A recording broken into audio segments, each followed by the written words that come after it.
Assalamualaikum warahmatullahi wabarakatuh.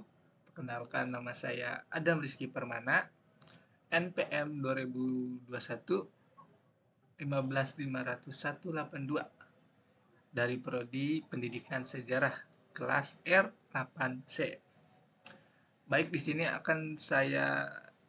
saya akan menjelaskan bagaimana sumber daya alam dan lingkungan. Kita mulai saja. Nah, di sini kita ada tiga isi materi.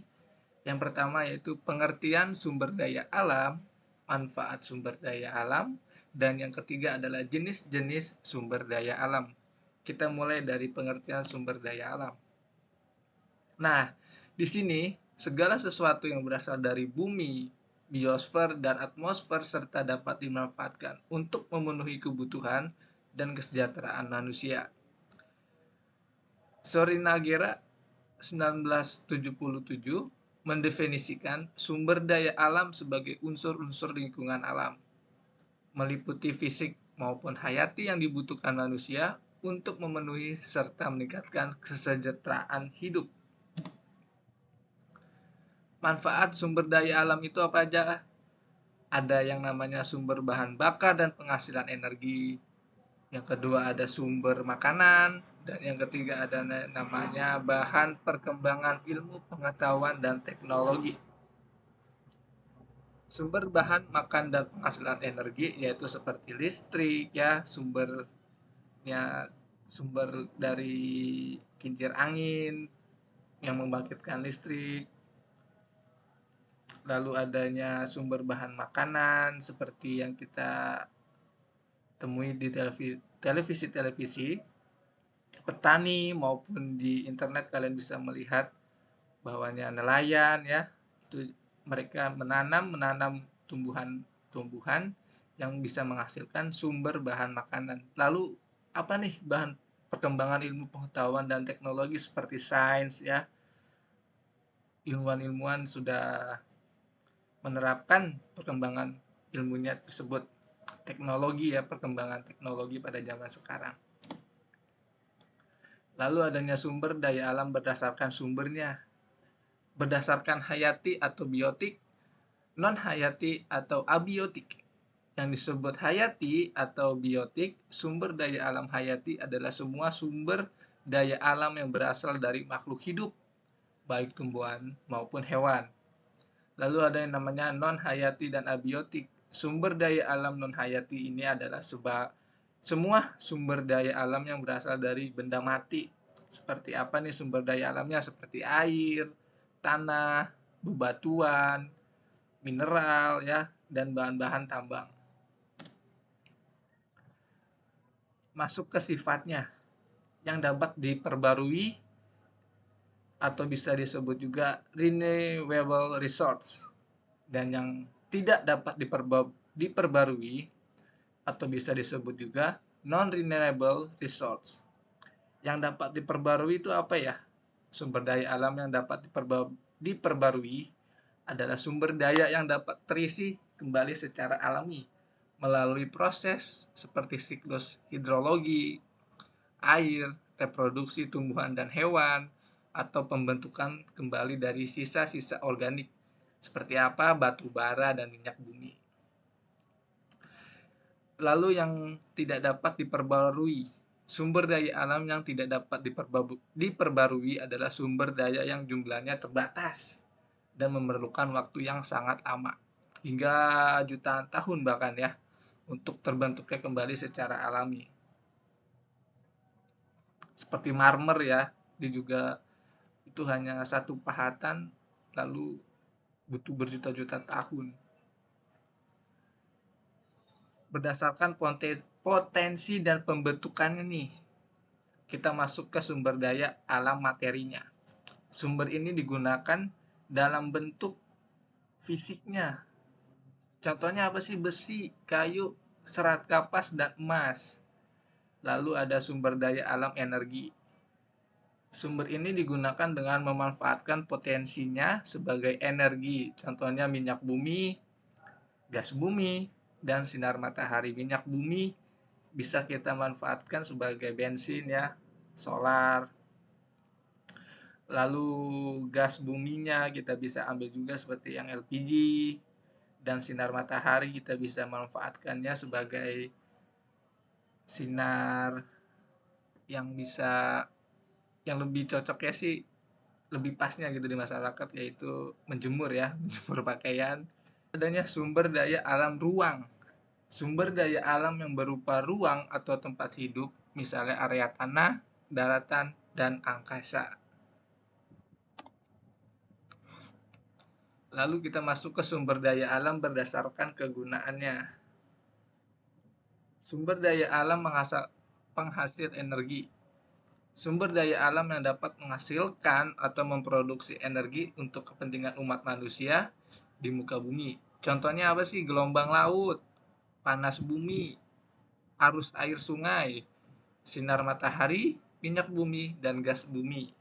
Banyak ya, jadi contoh-contohnya itu gelombang laut bisa digunakan sebagai para nelayan gitu ya, untuk memanfaatkan gelombang lautnya itu untuk bernelayan. Panas buminya juga bisa dimanfaatkan oleh manusia. Arus air sungai juga bisa dimanfaatkan seperti pembangkit tenaga air ya. Sinar mataharinya pun juga, minyak buminya apalagi, dan gas bumi. Lalu sumber daya alam penghasil bahan baku. Seluruh kekayaan alam yang dapat digunakan untuk menghasilkan produk atau barang yang mempunyai nilai jual atau nilai gunanya. Contoh sumber daya alam yang memproduksi bahan baku antara lain hasil pertanian, misalnya padi, jagung, kedelai, sorghum, serta hasil hutan, misalnya kayu dan sebagainya. Kita masuk ke berdasarkan daya pakai. Nah, di sini energi tidak dapat diperbarui. Sumber daya ini memiliki nilai konsumtif tinggi, digunakan dalam jumlah besar, dan sulit untuk didaur ulang. Lalu sumber daya ini disebut juga non-renewable resource, karena tidak dapat diperbarui dalam waktu singkat dan akan habis jika terus dieksploitasi ya. Dieksploitasi itu terus-terus dipakai dan terus-terus digunakan. Contoh energi tidak dapat diperbarui seperti apa? Minyak bumi, batu bara, logam dan mineral, gas alam. Minyak bumi ya tentu ya, juga semakin dieksploitasi oleh manusia bisa habis juga mungkin ya, walaupun sampai saat ini kita belum belum mendapatkan info kalau minyak bumi itu hampir habis.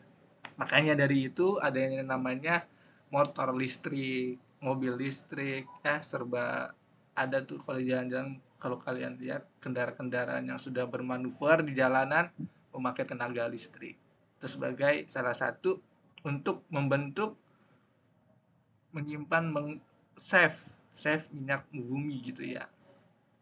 Lalu adanya batu bara ya, kalau semakin dieksploitasi terus menerus, dampaknya pun kita belum tahu sampai saat ini gitu. Lalu adanya logam dan mineral, gas dan alam. Lalu ada namanya energi dapat diperbarui. Nah, sumber daya ini memiliki nilai konsumtif kecil, digunakan dalam jumlah sedikit, dan dapat dipakai berulang-ulang. Sumber daya ini cenderung lebih tahan lama dan tidak cepat habis meskipun digunakan manusia. Tapi tetap bisa habis juga dieksploitasi berlebihan. Contoh, energi yang dapat diperbarui apa? Air, tanah, tumbuhan, dan hewan. Air tentu ya, banyak gitu ya. Air tanah pun kalau semakin dieksploitasi dia akan kering, apalagi kalau lagi musim kemarau. Tanah juga sebagai apa itu ya, kalau dipakai terus menerus, dikeruk terus menerus, seperti bangun rumah gitu ya, tanahnya makin tipis-tipis dan menipis. Lalu adanya tumbuhan. Tumbuhan semakin ditebang, semakin dieksploitasi secara menerus-menerus, itu akan dampaknya itu dampaknya juga terasa gitu ya. Karena kan salah satu pepohonan ini yang ada, kalau kalian lihat di pinggir jalan itu, tumbuhannya itu, pepohonan itu membantu menyerap udara ya, udara kotor ya gitu. Lalu hewan juga bisa punah mungkin ya. Makanya ada peternak-peternak yang menernakkan hewan tertentu seperti sapi, kambing gitu. Nah, di sini berdasarkan ekonominya. Kita bahas yang sumber daya alam bernilai ekonomis tinggi. Sumber daya alam yang memiliki potensi ekonomi besar dan bisa diperdagangkan. Biasanya berupa produk yang dibutuhkan industri atau masyarakat luas. Seperti hasil pertanian, perkebunan, mineral, dan hasil tambang. Nilai ekonomis ini menjadi acuan dalam peningkatan kesejahteraan masyarakat. Jadi sumber daya alam bernilai ekonomis rendah, sumber daya alam yang nilai jual atau manfaat ekonominya kecil atau belum dimanfaatkan secara optimal. Contohnya apa nih?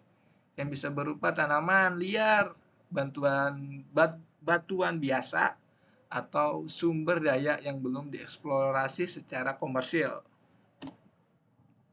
Oke, terima kasih karena sudah mendengarkan atau ya menonton video dari Adam ini. Semoga bermanfaat untuk kalian. Semoga bisa menambah wawasan kalian lagi. Adam pamit. Assalamualaikum warahmatullahi wabarakatuh.